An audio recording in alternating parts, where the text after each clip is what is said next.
Good evening, everybody. Welcome to another episode of the All Over Overland show here on Overland Radio.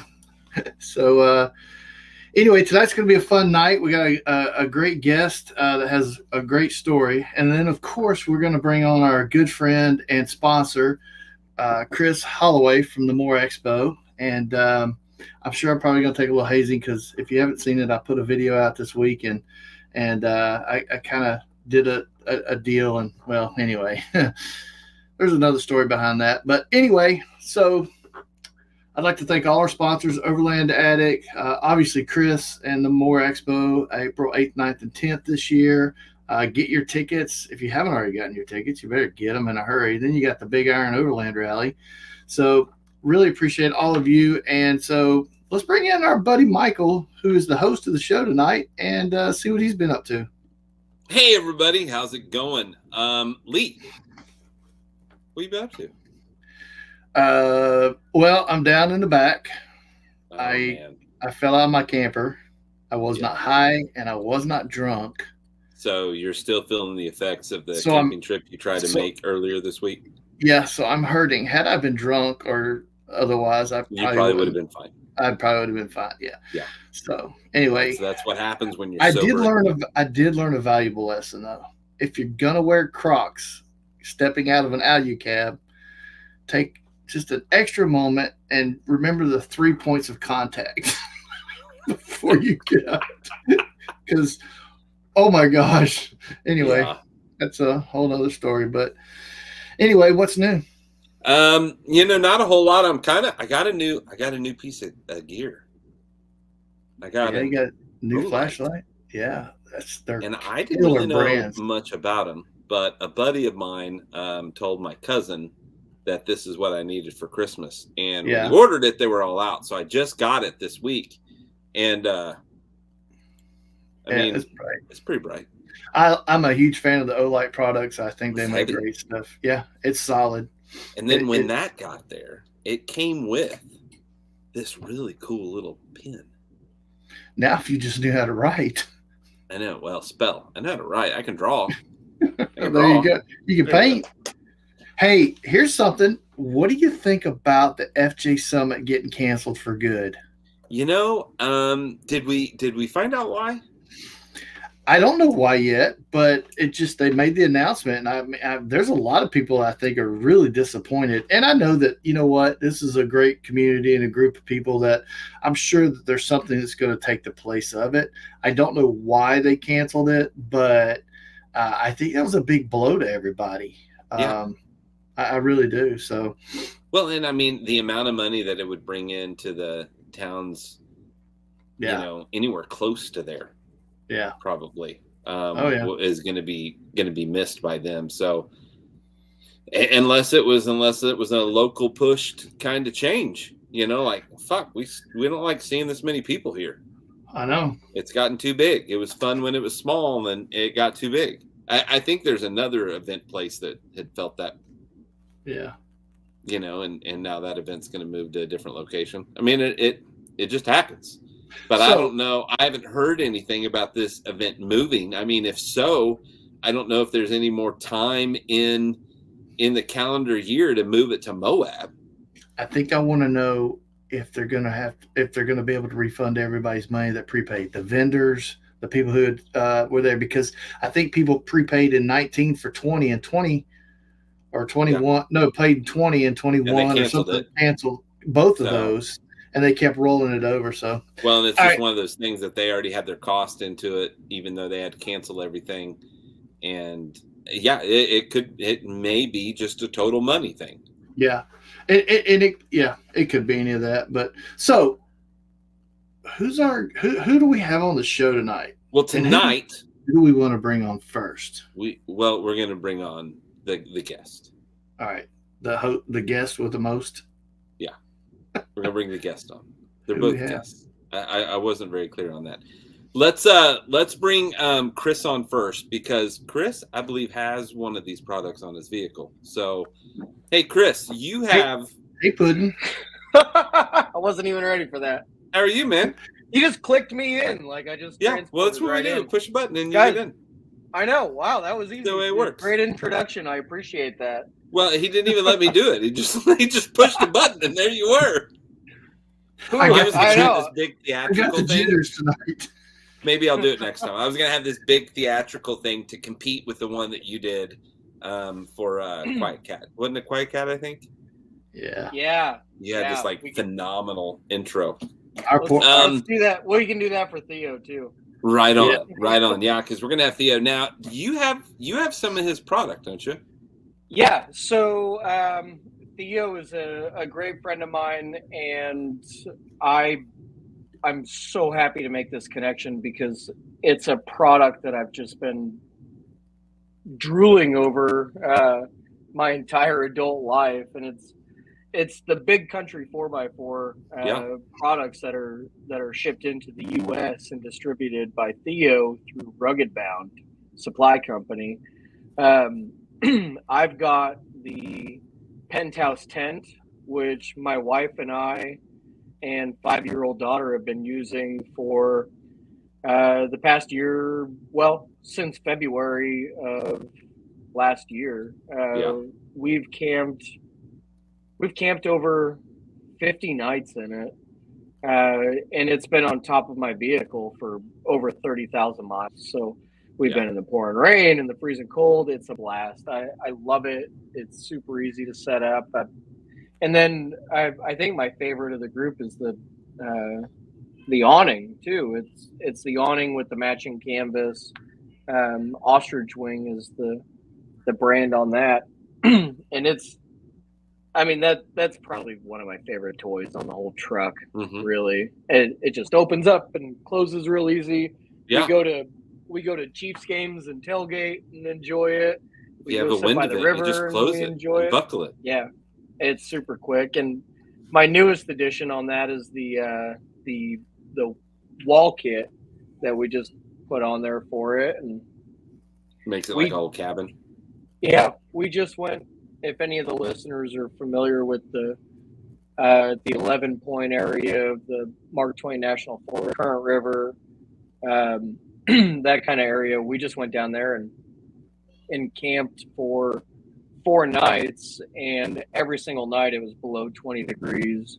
One of the nights the wind chill brought it down below -11, and we had the little propane camp stove going on in that wall kit, and we were just hanging out, cooking steaks in there, and hanging. It was great. So the wall kit on that thing's sweet. Yeah. Well, I think we've let him wait long enough. Let's bring Theo on with. I mean, after all, the guy just went and changed his shirt and everything. I mean, he's like he's pimping the brand. So I mean, if he's gonna pimp the brand like that, here we go. All right, so we got Theo with Rugged Bound Supply Company. How are you?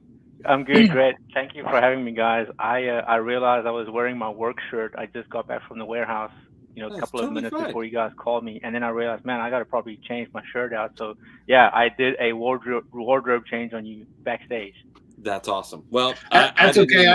I gotta go and leave in a second. I need to go get some biltong and snack on it while we're having the show.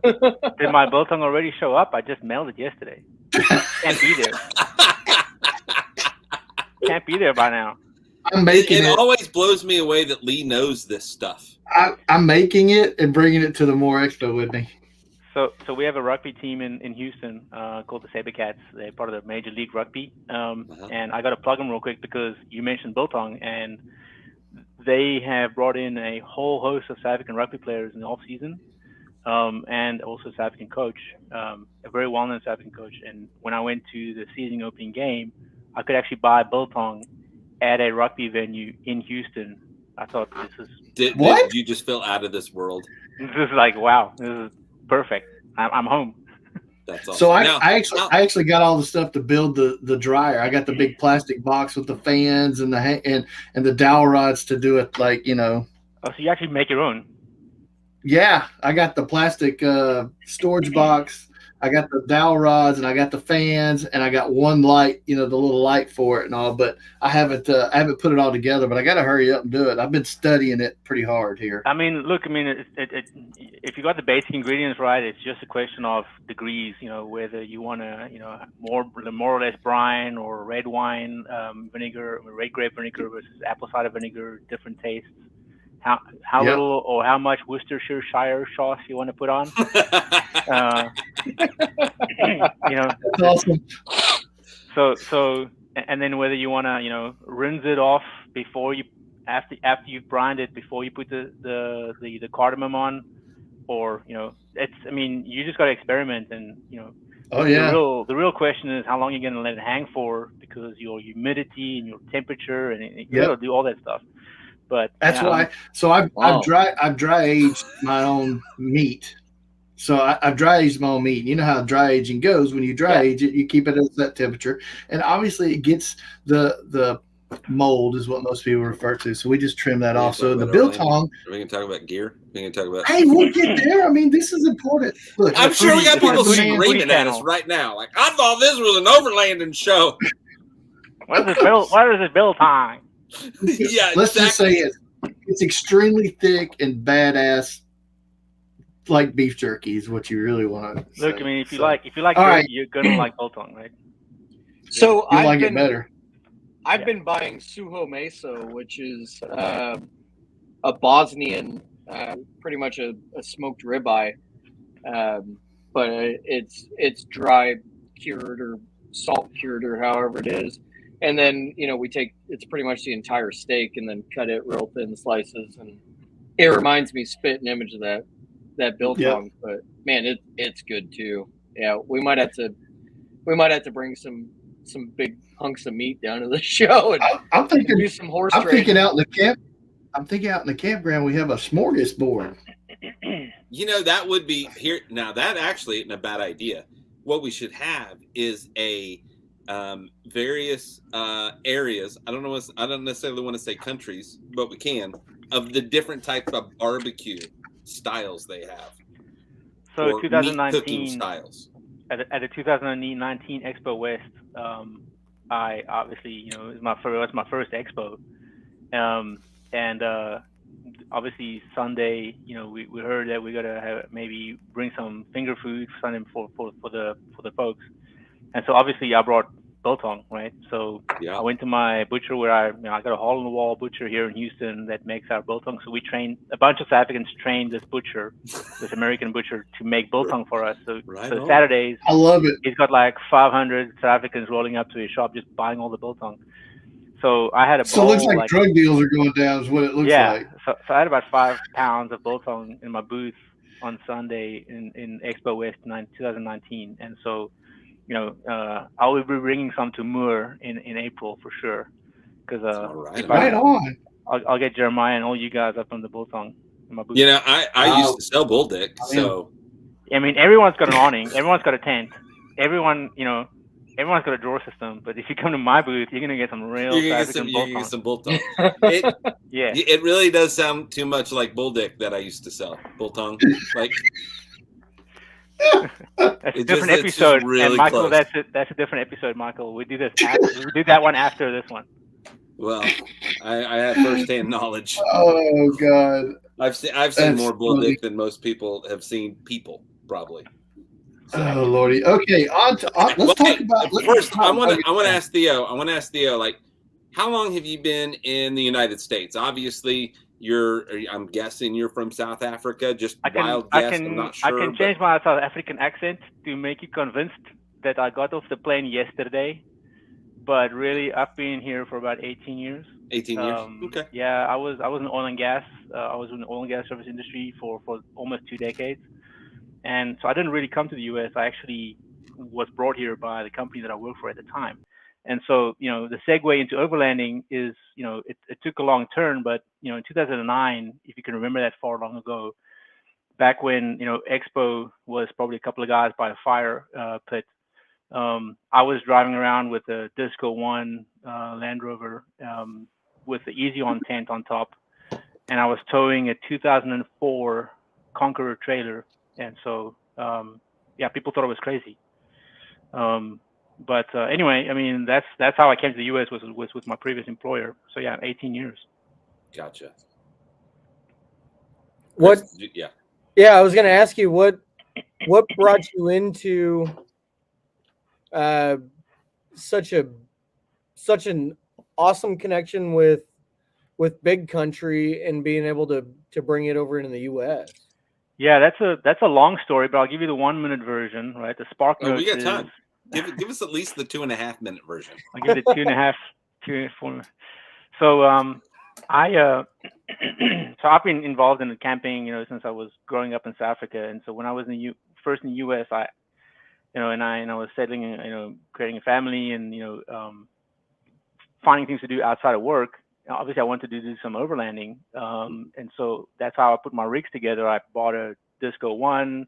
It had a nice Vortec conversion engine, so can't really rely on the Rover engine. Sorry guys, I love my Defenders, but it's nice to have a V6 Vortec engine in a Disco One. And so back then, I was one of the first subscribers of Overland Journal, back when they were only making like 2 magazines a year. And I was a subscriber on over on Expo Portal as well, back when the traffic was very, very light. And I just saw that the industry is going to blossom in the U.S. because there's so much to see. There's so much diversity in the U.S. There's so much potential. But also the other thing is that in America you can travel to very remote places, but yet still be within an hour from any emergency services or supplies or whatever, for the most part, right? And so that's what's different from growing up in South Africa, where guys take their trucks and go all the way up to Kenya for like a month. You go through some heavy places where you got to have a lot of supplies for a reason. And so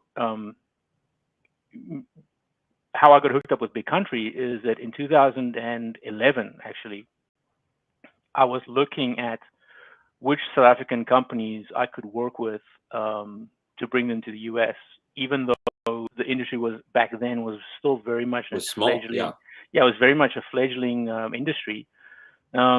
And for many reasons, nothing happened. I had a career. I had to focus on a career in oil and gas, and take with a new young family. I didn't want to. I wanted to take the risk, but it was tempting. But nothing really happened, and I couldn't really find a good dancing partner. And so I think time passed. 2014, there was a little-known company that I saw in South Africa who made really nice tops, canopies, called a little company called RSI. You may have heard of them. And so I saw their canopies on a trip to South Africa, and I said, "This is a great product. I think there's legs for it in the U.S." And so I reached out to RSI.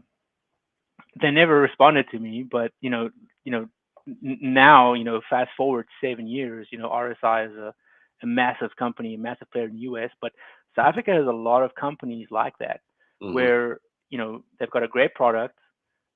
They've scaled locally, but they've not jumped out of South Africa yet. And so I was looking for a company that I could work with a product that I believed in, with a product that I can stand behind, and a company that had some heritage behind it. So it's not just a company that just started up and making product that everyone else makes.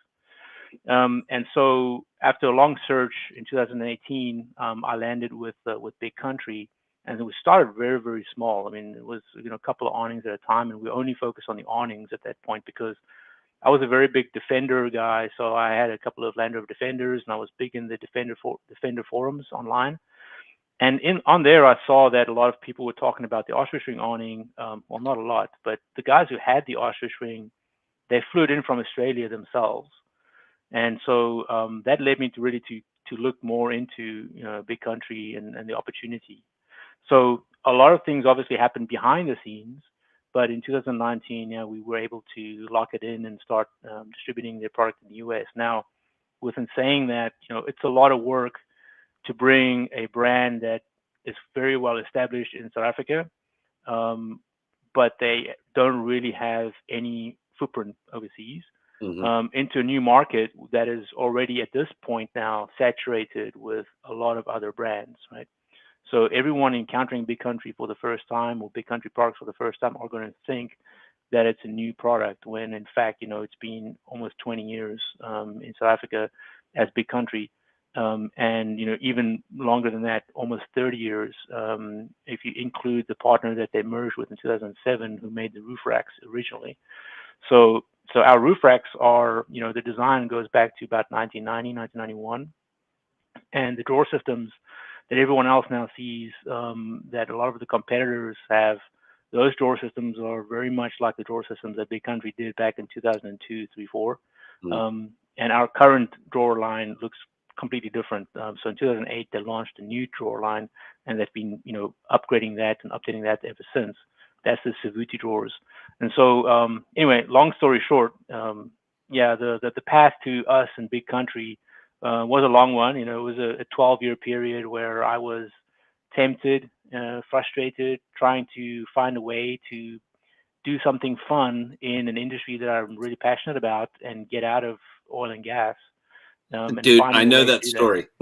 Not the oil and gas part, but the that's the one I'm currently pursuing somehow, some way. So yeah, we can drink to that one for sure. Mandatory whiskey shots. Yeah, I mean, it's starting a business, it's always daunting, but you got to do, if you do something that you're passionate about, and you do something that you can believe in and put your integrity behind, right? You can sign up for the full package. It's easy to put all the blood and sweat and tears into it, because you believe that it's going to succeed. If you just do things, diligently and do things right, eventually things are going to happen. So it's been a long journey. And this year is a year of events. We've got a lot of things happening this year. But yeah, I'm looking forward to 2022 and beyond. Very good. So what are you currently have a rig that you go and kick it with, or are you in between, or what do you got right now? I was telling Chris that I've never camped so little since I've started working in the camping industry. It's terrible. So right now my rig is it's a 1990 right-hand drive HDJ 81. So it's an 80 series Land Cruiser. It's a HDT diesel, turbo diesel. I love it. It's an auto, and it's home for now. I've got it fully kitted out with what I need, but it's also my daily driver sometimes. So my kids love it, that on the days that I have to drop them off or pick them up from school, it's like, Dad, please take the Land Cruiser. But I also have a couple of Land Rover Defenders, and I try not to take them on a daily drive journey because that's always eventful. I love my Land Rover Defenders. I'm a huge Defender lover, but they make sure you know them well. What do you think about the new 90 and 110s? Oh, absolutely. I think they're very, very capable vehicles. I've not driven one, but every time when a manufacturer completely updates a brand or an emblem, they run the risk of alienating all the original fans. Yeah. But they also are able to win new fans, and it's not necessarily always the same people. And sometimes there's a crossover, but and sometimes it takes those older fans a little while to get there. Right. And so when I first saw one, when it's kitted out at the right spec level, I look at one and I'm like, I can totally totally drive that. Now, would I pick that as a rig to go across Africa? Maybe not. I'm still bent on being able to do all the maintenance myself, or most of the maintenance myself. And so, but that goes for the conversation between an 80 versus a 200 Land Cruiser as well, right? So the 200 is now an extremely popular vehicle, and it's becoming even more popular. But 15 years ago, all the people who are now overlanders turned their nose up at it because it was just too technologically advanced. And that it seemed more like a luxury vehicle meant for the city. But now all we got to do is make a couple of few small mods, and all of a sudden it's an extremely capable vehicle. Yeah. So yeah, I think it's a cool car, the new Defenders. And I think it's just going to take some time for people to get used to the new look.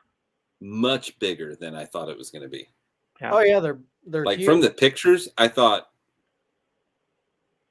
Ford Escape size, Jeep Liberty size. But then whenever you see it, you're like, holy crap. So are you going to ask me about the new Blazer? No, I'm not going to ask about the new Blazer. Are you guys making a roof rack for the new Blazer? No. I'm so disappointed with that because Chevy's one of my all-time favorites. You know? That I wanted to touch on this though, Theo. You know, whenever I think Rugged Bound and what you guys are bringing in and distributing, I immediately go rooftop tent, awning, because those are the two items that I have. Mm-hmm. I wish that I had the drawer system in the back of the Lexus, but we didn't get that figured out in time. But what's the product range of things that you guys have, and what sets them apart from everything else that's, you know, already available? Right. Good question. So Big Country actually started off with drawer systems. That was their first actual product. And so they made drawer systems for SUVs and for pickup trucks, or buckies, as we call them in South Africa. And so it's very much like a heavy duty aluminum version of what decked is today, right? And then from there they progressed into the awning. So 2008 is when they first made the ostrich-wing awning. So that was the first. Most people don't know this, but so the ostrich-wing awning was the first freestanding 270 awning on the market anywhere ever. So this goes back 13 years at this point, and so they've been making freestanding awnings for great part of 13 years. Tents have been they came later, but their forte really was drawer systems and awnings. And in 2008, excuse me, they merged with a company called African Outback. And African Outback were well known in South Africa for making aluminum roof racks. In fact, Scott Brady used one of their racks on one of his expeditions, and I think it was the North Pole or the Arctic Circle expedition. And so it was a merger that was, trying to marry two companies with complementary product lines. And from a product line point of view, it worked extremely well because they brought everything together. It didn't pan out financially. There was a lot of strikes from the iron and metal workers in South Africa at the time, and so that didn't pan out from a financial point of view. And so they had to go into curatorship, and they exited out of that in 2011, I think it was. But so the product range, Chris, is really model specific drawer systems, model specific welded aluminum roof racks, which are really meant for the heavy duty user. So when you say model specific, clarify that, because I mean, what's the difference between model specific and what I have or what anybody else is running? So in the US, right? So and I'm not going to dive into this too deep, but I'm just going to say that in the US, a lot of drawer systems are not really model specific. And what I mean by that is that, from a manufacturing point of view and from an inventory management point of view, it makes more sense to build, a specific shaped box, maybe 2 or 3 sizes of those boxes, and that then happens to fit on all the trucks. And then you take the most, the common, largest common denominator, and then you use that for that specific vehicle, and you just build a fitting kit. So that works for the manufacturer. It works in terms of inventory management, manufacturability, scaling, and smoothing the production line. What it doesn't do is it doesn't really take care of the customer. The customer is the person who's going to make a compromise, whether they know it or not. They're making a compromise. And so Big Country has never taken that approach. Big Country has always made a drawer system that only fits a certain vehicle. And so what you get is a much, much more efficient drawer system in that there's almost zero wasted space. Mm-hmm. So when we say, our drawer system is made for a 50-inch 4Runner, we mean it. I can't sell that drawer with a different fitting kit to any other vehicle. It doesn't physically work. All the brackets are custom brackets. Everything goes directly to the right holes, and that's it. That's all it can work for. We don't use turnbuckles to, lengthen or shorten the brackets. We have actual, engineer brackets. Mm-hmm.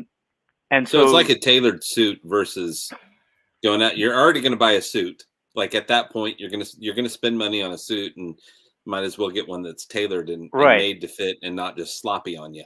Exactly. Yeah, exactly. And so also with SUVs becoming more and more popular in overlanding. And so I'll take it back a second. Big Country started out as a Defender auxiliary, product builder.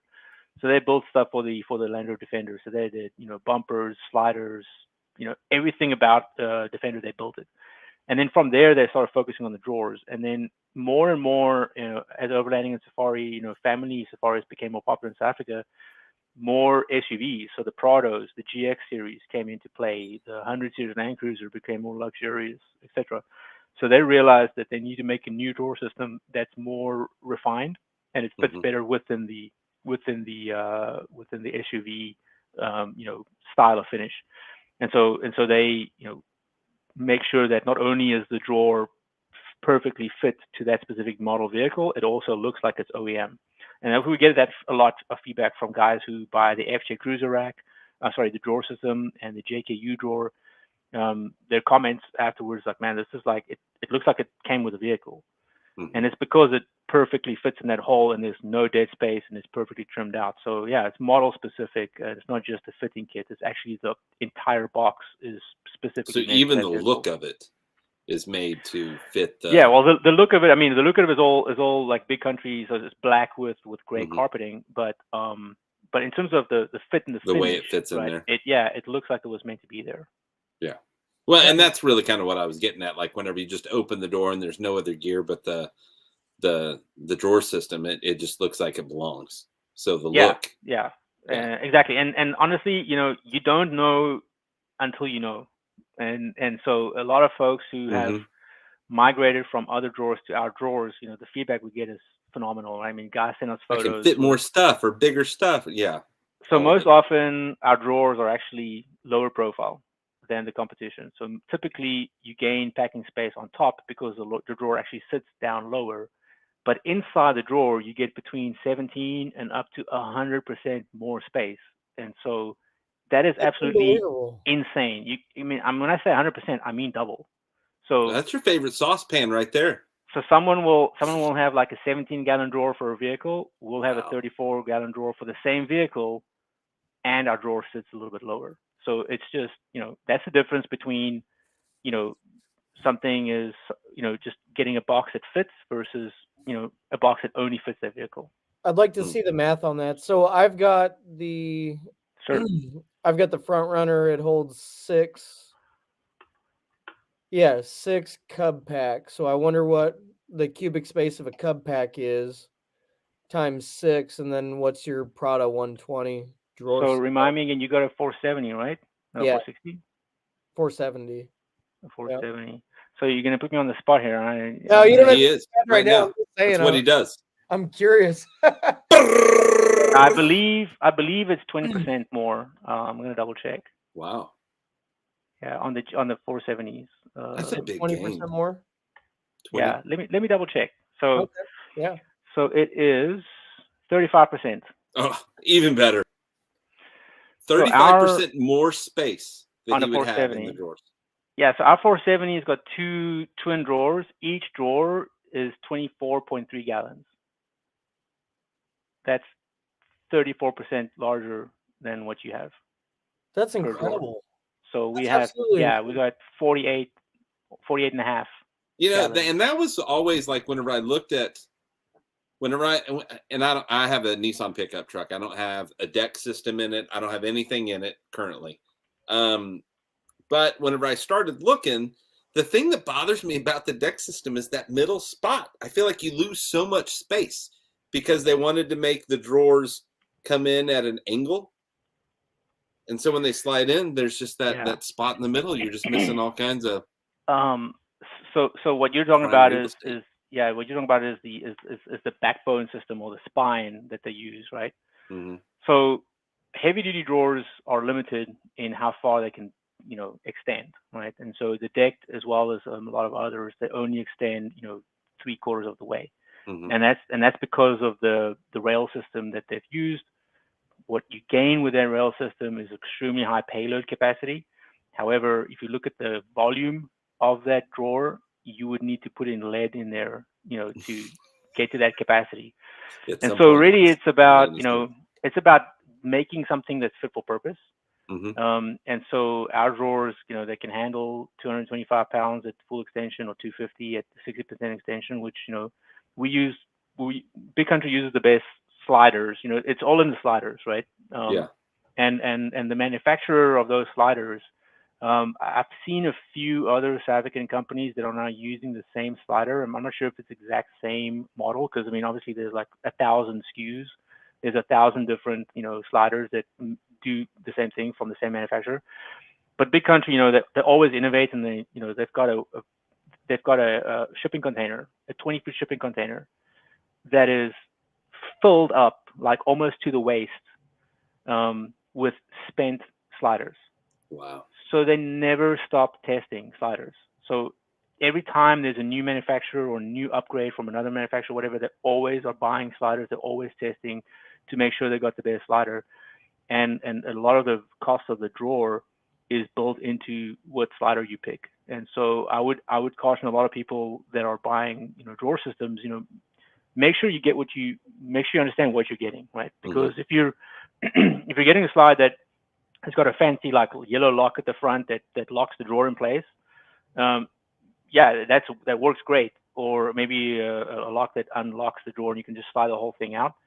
You got to be sure that what that brings in terms of reliability, in terms of noise, in terms of lateral support, because not all sliders are meant to be actually used off road and wiggle left to right as the load is moving, or as you're pulling the drawer out, you maybe not parked straight, you're actually parked at a camber, and so now the drawer is leaning to the side. So there's a lot of stuff that goes on in selecting the right slider. But yeah, so the deck system has got the big space in the middle because of the track that they use. Gotcha. And unfortunately that's a necessary evil for that type of system. Yeah, but and yours are pretty rectangular shaped drawers, correct? They're perfectly rectangular. Yeah. Yeah, and so anyway, it just makes more sense to have that than a bucket. Yeah, there's no waste of space. Even our sliders that sit on it, so you have like two adjacent drawers, right? And so anywhere where the sliders come together, we actually offset them so that we can bring the two drawers a little bit, that a little bit closer together. Oh, yeah. And that gives you, an extra 1 gallon of storage, which it's nuts, but it's down to which would have probably taken me like one full time to build that and then realize what I'd done. Yeah.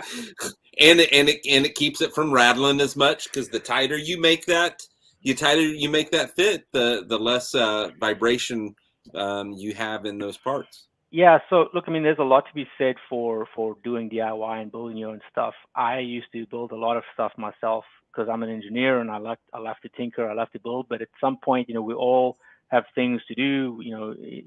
If your wife lets you, I just invoked the wife clause. Drink. Drink. But if you got to pick what you're going to do, right? Are you going to spend your spare time on the weekend tinkering on building a drawer kit, or are you going to spend your spare time, going to a football game with your kids or a soccer game or whatever? And so not for everyone, even though if it's within everyone's means or within their technical ability or being able to, figure out how to build a drawer system, the drawer system is going to end up costing you more than if you just buy a good one, right? That's a really good point. It's funny. I think that 5 or even 5 or 8 years ago me would be kicking me today in the head going, you could build that. Why aren't you building that? You spent what on that? You should be building that. You could totally have designed that. You might have been able to figure out a better idea.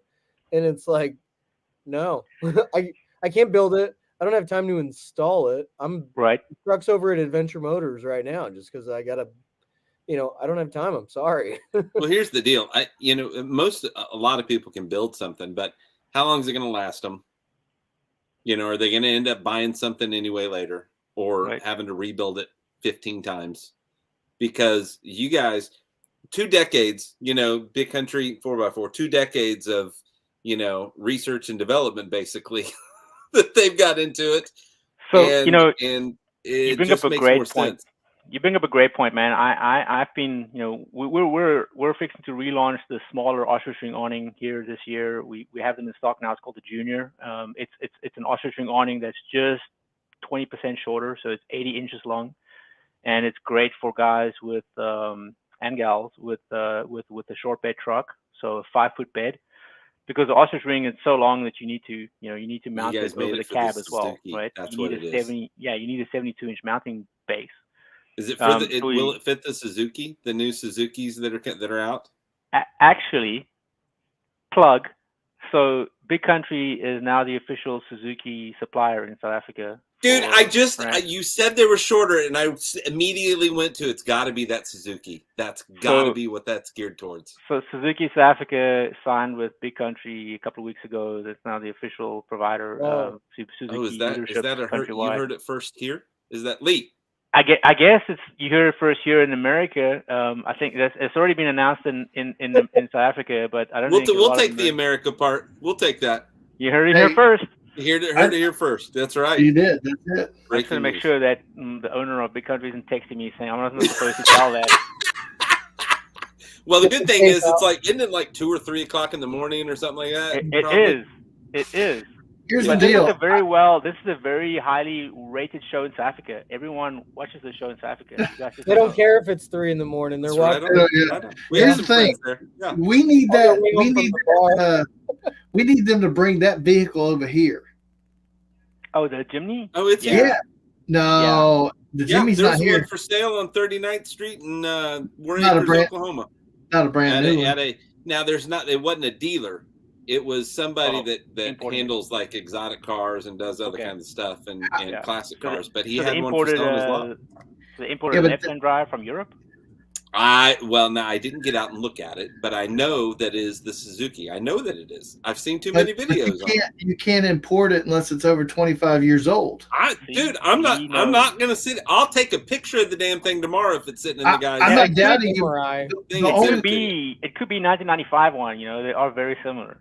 I'm telling. I'm okay. It's got to be 25. I'm going to post it. If it's there, I will take a picture and post it on the All Over Overland Instagram page tomorrow.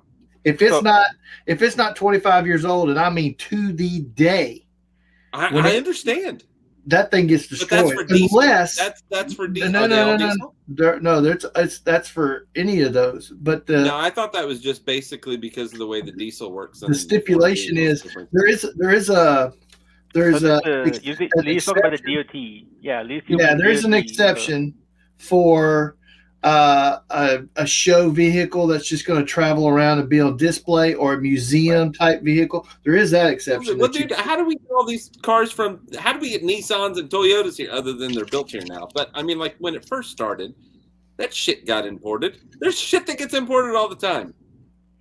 Believe you me, I'd be importing Land Rovers all day long with diesels. Well, I'm telling you, it's because of California and their diesel smog laws. Lee, I have a 300 TDI in 1991, just with your name on it. Oh, come on, really? Yeah, a 110. Yeah, I've got a 110 TDI with your name on it, 5-door. Let's talk. He is looking to change his vehicle.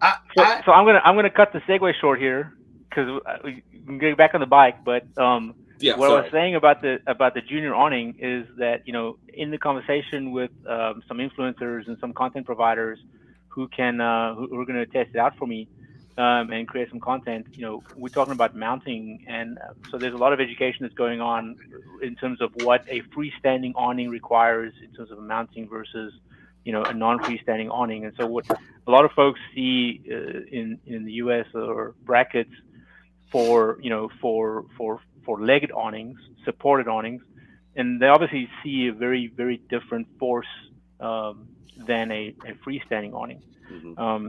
And so our brackets have to be very, very heavy duty. And I see that there's a lot of gap, in understanding between what a freestanding awning really needs to look like in terms of how it's mounted to a rack, because a lot of the racks in the US are modular. So with the exception of us, Illumines, and Easyon, I think and Gobi, obviously, but Gobi is a different story because it's tubular and it's very difficult to mount stuff on them. But anyway, beyond that, everything is modular, and so you got to protect your rack when you mount a freestanding awning. So I have no idea how I got on this topic, but it was within the segue of what it is that we do. We've been doing were talking about how you keep innovating, updating, and R&D and all that stuff. And so basically, Big Country has been building freestanding awnings for 13 years. They've seen a lot of racks destroyed because racks being modular, they're not always able to handle it. So there's a lot of work that goes on behind the scenes to make sure that all our products work well with other products, right? Because you're not always going to put our awning on our rack, right? Sometimes the customer wants to have our awning on a different rack, and so that's a challenge sometimes.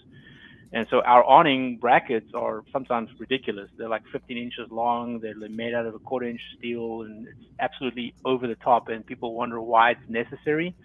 Well, it's because we don't want to have the liability of destroying your rack, which is otherwise a perfectly good rack. But Chris, back to your drawer system, right? That you got.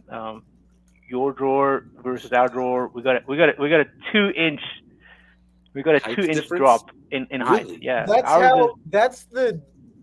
if I had 2 inches shorter, I'd change your world. I'd be able to see into my damn refrigerator.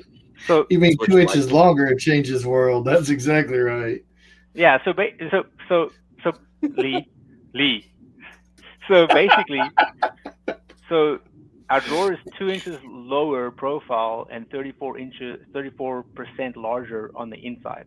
Right. So that doesn't make any sense, right? So I've got a dealer, Jason Harris from Ozark Urban Outfitters. Oh yeah, we know Jason. Yeah, you know Jason. He's out in Moab right now, I think. Yeah. So Jason, I sent Jason. I was in South Africa, November, just before Omicron hit. I was in South Africa with my wife. I was visiting my family, visiting Big Country, doing vendor stuff, and I sent Jason a drawer for his 80 series. And obviously he had a different brand drawer. He was happy with it, no problem. I said, let me send you one, and because he loves our racks, he sells our racks and he sells our awnings, and he loves them. But he had his drawer set up. He was happy with it, and so we sent Jason. Jason is a good name. He is a good guy and a good name. There you go. So I sent Jason the drawer, and that's awesome. Jason sends me. I was in South Africa, so Jason sends me a text, and he says, I feel so stupid for not having taken this drawer earlier, because he was able to empty his entire drawer into our drawer, one side, and then he still had half of our drawer empty. Really? And everything was organized. Before it was all like squeezed in. Now it's like all sorted out. You can see everything. It's all like sorted. Plus, it still has half the drawer empty. I've seen what goes on inside. Jason's drawers. I've seen what goes on.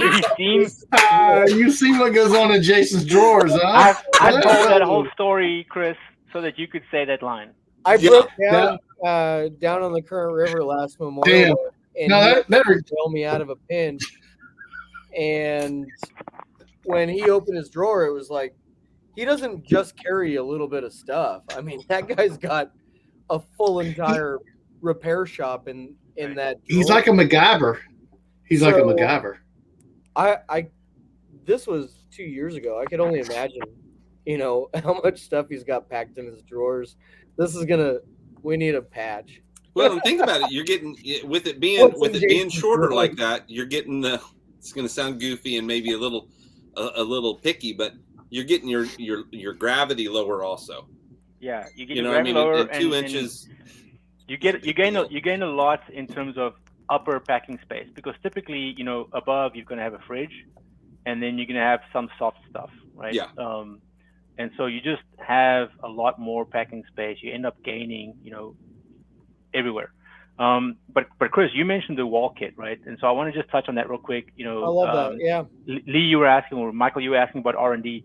But back in 2008, when Big Country developed the ostrich awning, the owner at the time, his name was Richard Ransom. And so if you click on our YouTube, I'm going to plug our YouTube channel. Great video. It's just I sent a photographer, a videographer to them, and just have a sit down with Richard and just ask him about the business, right? And just let the personality come through, because people don't know who Big Country is, and if they see this guy that drives this awesome 79 series Land Cruiser and has been doing this stuff forever, and this is his company, they're gonna get a feel for the brand, right? So Richard said about making an awning, and he's an engineer, so everything has to work just right. But Chris can attest to this. When Chris gets to camp, he can take the wall kit out, and all he has to do is start zipping up. And what I mean by that is he doesn't have to figure out which panel goes where, because the awning is exactly symmetric. So every wall is the same length. So you can put your door here and your window here and your flat panel here, or you can swap them around. You can have your wall. Oh, there's no getting to the last panel and going, fuck. When it came in, they were all zipped together, Theo. So it was like it was minus 11 degrees with the wind chill. So it was like, get that damn thing out there. Zippers. And it's funny. We didn't test run it. We didn't test try it or anything before we went. So it was like, is this going to take us an hour or 3 to get it on there? Because we don't know what we're doing. And we had it up in 10 minutes. Wow. So zipped it up. It goes on almost as easy as the awning comes open. Yeah. It's crazy. Yeah. It's a big number 10 zipper. So no bullshit. It's just. Yeah. Everything about it is just, everything about it is just like meant to be used. And you can tell from, the quality of the materials they use, the thoughtfulness and the design, you see it in all their different products. And going, we haven't even spoken about the rack yet, but and I'm looking at the clock. We've already been 51 minutes, but we've got some really exciting stuff happening this year. We've been working for about a year now, which sounds ridiculous, but we've been working for a year on developing a 5th Gen 4Runner rack, just in time for the 6th Gen 4Runner to come out, right? But we were bent on, if we're going to make a rack for the 4Runner, we're going to make a good one. And the problem with the 4Runner is it doesn't have mounts on the front, as you guys all well know. And so, that took some time for us to figure out which way we're going to go. We have a track system we can use. Other companies work with a track system. Or, the one thing that Big Country does not do ever in anything other than like a valance or something is a riv nut. So the riv nut was never an option. So on the Hilux, the Hilux doesn't have holes in the roof either. So Big Country back in 2007, they made a Hilux stud plate, and so it's a really, really thick 3.5 inch long, 1/4 inch thick, 3/4 inch wide stud plate, and that goes underneath the vehicle ceiling. So you only have to drill, 2 M6 holes for the Hilux as opposed to a 13 millimeter hole for the riv nut. And then you have this massive piece that pulls it up. Now, obviously, that's as strong or even stronger than the OEM mounting points. And so we decided we're going to do that for the 4Runner, because some companies have a drilled rack, and others, just glue a foot down, or they just have like an interference fit. But Big Country wouldn't sign up for that. They said, well, we're not going to, we make racks that are rated for 550 pounds dynamic load for a 6-footed rack. Damn.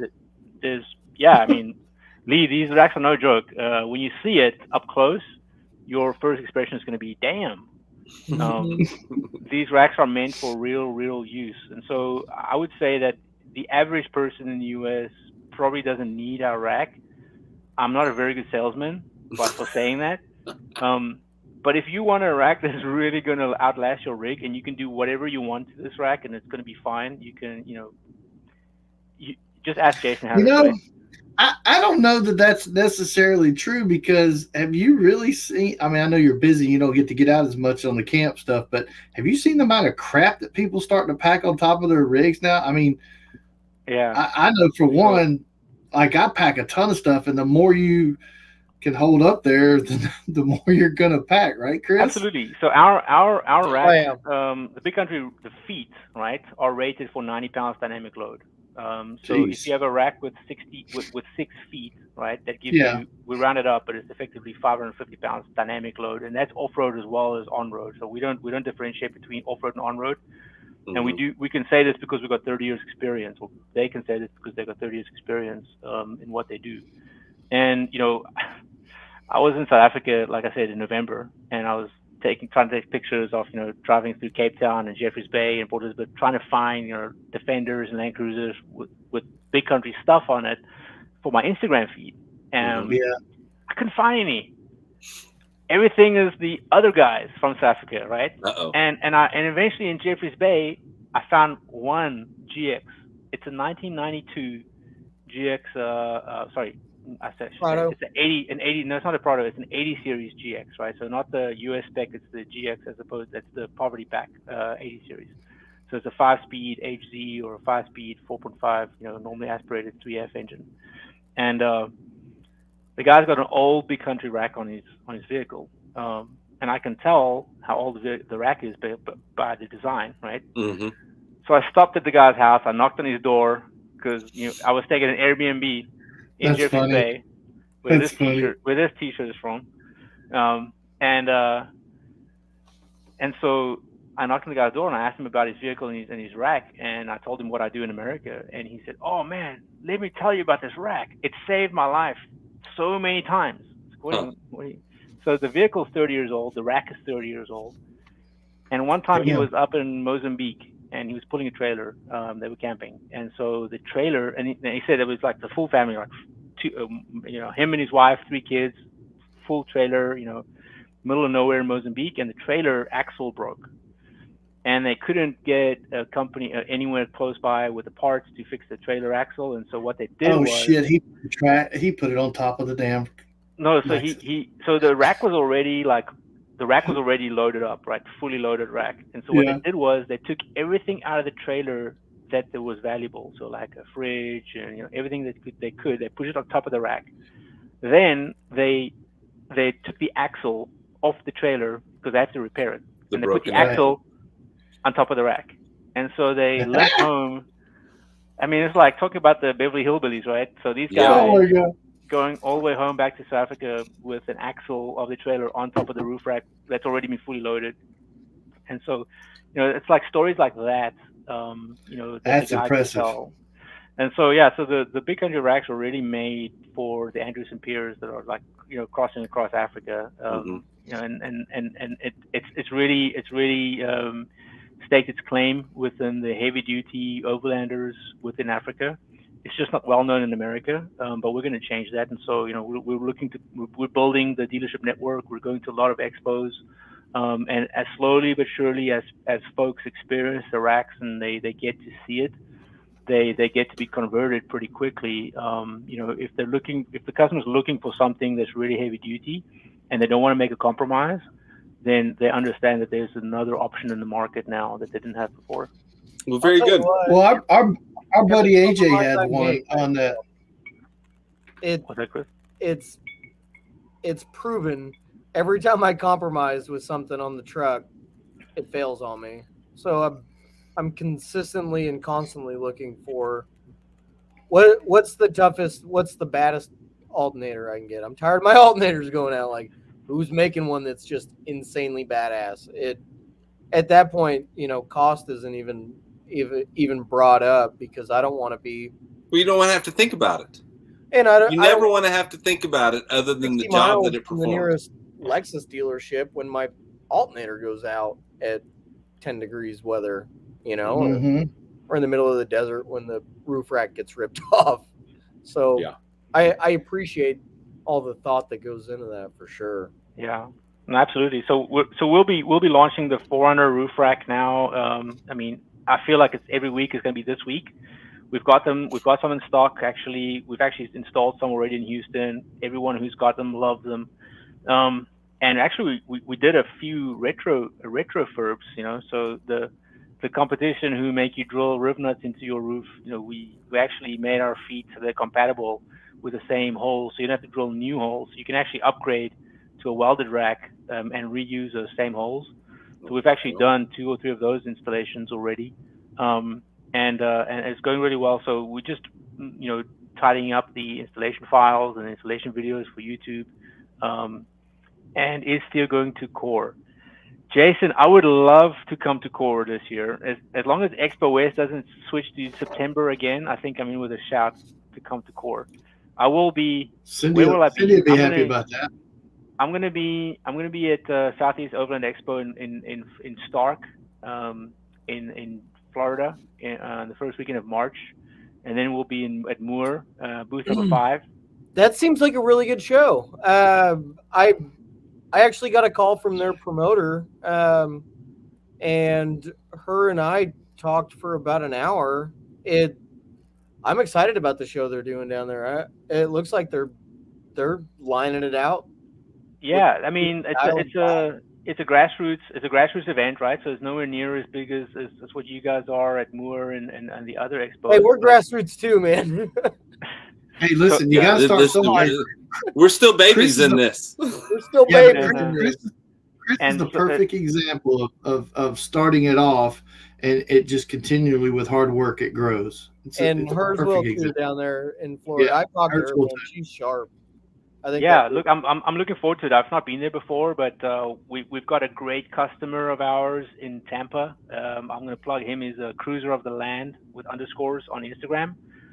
Chris Chapas, he does a fantastic work on exhaust systems and on power sports. So he's like works on Lamborghinis and Ferraris and stuff like that. But he's passionate Land Cruisers, and so he's got a completely built 79 series Land Cruiser, long wheelbase, that he's put on an 80 series chassis. And he's got all overland kits from big country. So he's got the big country canopy, which we don't even sell in the US, but he imported himself from South Africa. So he's got the big country canopy, the big country drawer system for his truck, the tent, the penthouse tent, the archery awning, and everything else as well. So he'll be there, and we'll have a built FJ Cruiser there as well, with all of our stuff on it. So it's going to be nice. My first time to Florida for an event, so I'm looking forward to seeing that. But then right after that, we're going to pivot to Moore and get ready for that. So big country will be well represented at Moore because, Jason has got it in his booth. Yeah. Chad might have something at Overland Addict. Adam from OK Overland, I believe, Chris, is going to be there. Yeah. Oh, yeah. Yeah. Clayton from Bead Lockers might be there, I think, as well. No? Yeah. But, yeah, he's got a spot. And then so the Moore GX is proudly, and it's funny, with no wear and tear. Somehow. You're right. Yeah, and Jake, I think is Overland Expedition Outfitters going to be there, from Dallas. Oh. Jake Abbott. He's an outfit in Dallas that I think if he's not coming, I'm going to make sure he gets over there. Even if he doesn't get a booth, at least he gets himself to the Moore Expo. Let me know. We've got a huge lineup, man. I'm starting to lose track of how many are coming in. Yeah, there's a little known guy called Jeremiah. I know who might be there with something in the Red Rock booth. Yeah. See, Cindy mentioned it. Yeah. Mm-hmm. So I mean, people are going to see the ostrich awning a lot more, and they're going to see the racks a lot more, and we're going to slowly grow, and demand will increase, and we're happy to grow organically and slowly and sustainably, so that we can make sure that people don't have 10-month lead times. We hate lead times. We hate selling something with the promise that we're going to have it. I would rather not do it. Yeah, I would rather not do it. I mean, so sometimes we do pre-orders, so like when we try to launch the tents are very difficult to break into the market, with the saturation that we have with so many brands. Big Country, has got a great tent. Chris, it, but it's difficult to scale. It's difficult to go from a country where we make, 10 tents a month to filling up containers full of tents, every month. It's difficult. Yeah, because you guys do everything in-house. Everything is in-house. So that's a good point, Michael. So everything that Big Country makes is in-house. The only thing they buy is an LED light from China. That's about it. One light, and so even the extrusions. So the extrusions that are used on the tent. Really? Yeah. So Chris, on the inside of the tent, right? Those tracks that you have on the inside of the tent. Yeah. Those are Big Country's extrusions. They make them themselves on the roof racks. That's incredible. Yeah, on the welded roof racks, guys. The corner, right, of the welded roof rack is a thick cast, 1/4-inch thick piece of aluminum. they have a foundry and they cast their own corners of their racks at their foundry. So it's like they make it from scratch, literally. So so at the end of the hour at the end of the conversation, let's go back to the beginning of the design of a rack, right? Right on. So African Outback and Big Country, they design a rack from the ground up. So you look at the car, and then you get the dimensions, and then from there you design the rack how it should be. In other words, to manage dynamic loads, manage high point loads, and distribute it across the roof of the vehicle. And then from there they design the rack, and then from there they design the extrusions. Then they go cut the dies, and then they push the extrusions, cut them, and then they make the rack. So 90% of the racks in America that folks have right now are made using aluminum members that were never meant to be roof racks, right? And so, there's a product for everyone. But what I'm saying is, the way that you make roof racks, it matters. If you're going to be taking, so these other companies have products on there that could be intended for 1,000 different things, applications, but yours is intentional that you build it for that one purpose. Our extrusions are only good to make roof racks with. Yeah.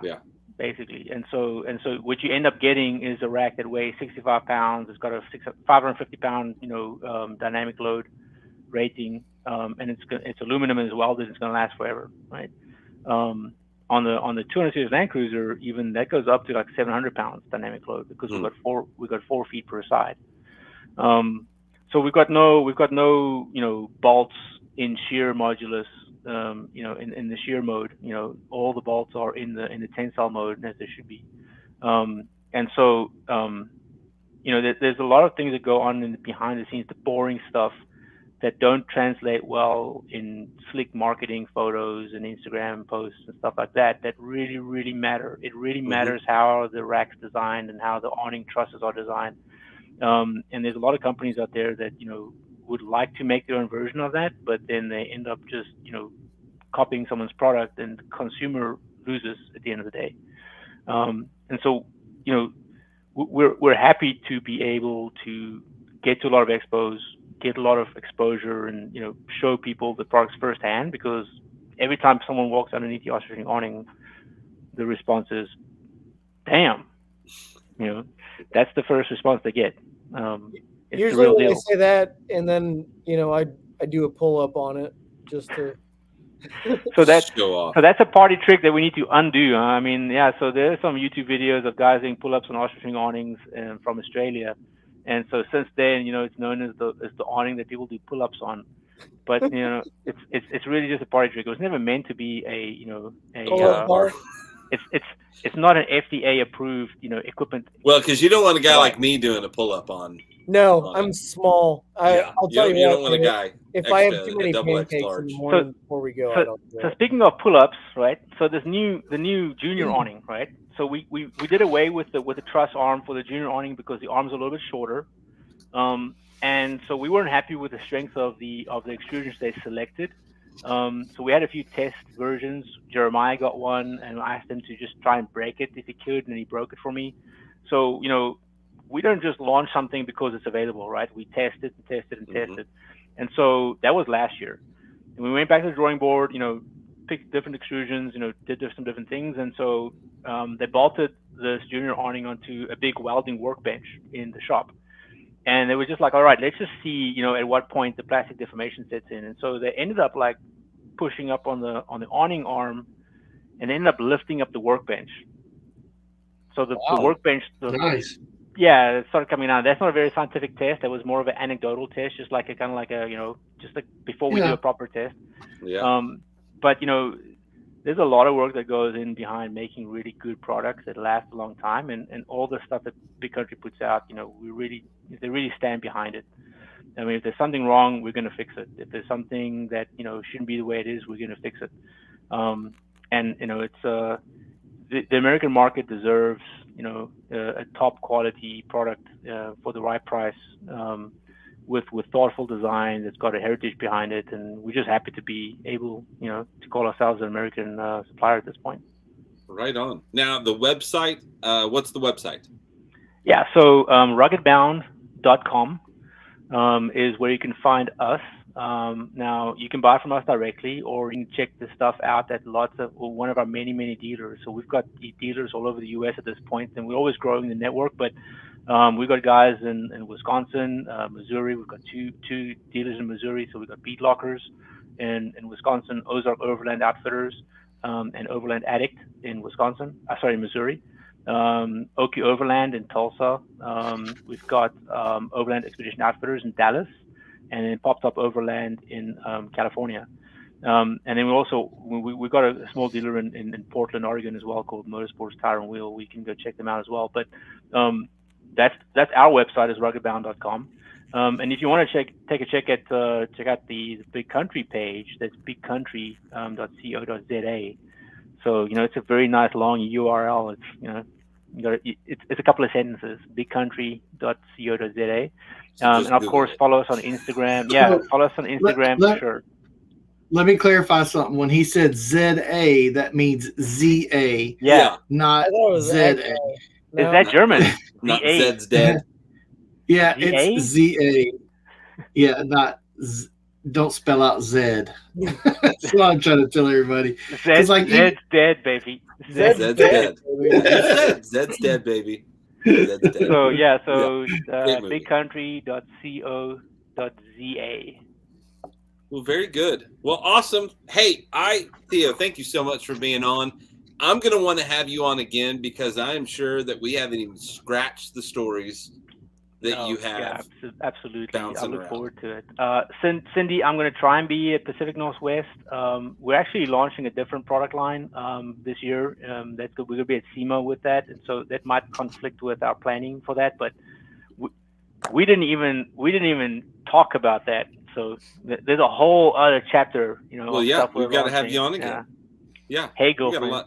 We got a lot to talk about later. So we're going to wrap this one up again. I thank you so much for being on. I'm excited about seeing and touching the product. I've seen Chris's, the awning on his truck, and it's amazing. Like I was one of those that went, well, shit, whenever you open it up and get in there, or get under it. So show him the inside of the tent, but he hasn't bid on that yet. Yeah, I haven't been Chris, there yet. So Chris, the new version of the tent's got all kinds of cool upgrades to it. So I'll have to hook you up. We got some US firsts in the next generation of the tent. Jeremiah knows about it because I've been picking his brain about the design of it. But we got some cool features that no one else is gonna have. I don't know that I'd let mine go. I love it too much. When it's time, we'll have to talk about it. So thank you guys for coming on. Chris, thank you as well. More Expo. Yeah, here's you guys. We've all grown up together, so it's been a lot of fun. Appreciate it, guys. Michael Lee, thank you so much for having us. We'd love to come on again and chat some more. And we're looking forward to seeing you again. And hang on to that 110 for me. We may have to talk. And he's not kidding. I need some pictures though. I'll send you some photos. There you go. Lee, thanks for pushing the buttons. Everybody out there, thank you so much for listening and watching. Your comments mean the world. And if you share it, then we're best friends. Thank you guys so much. Whatever you do, make sure that you go all over.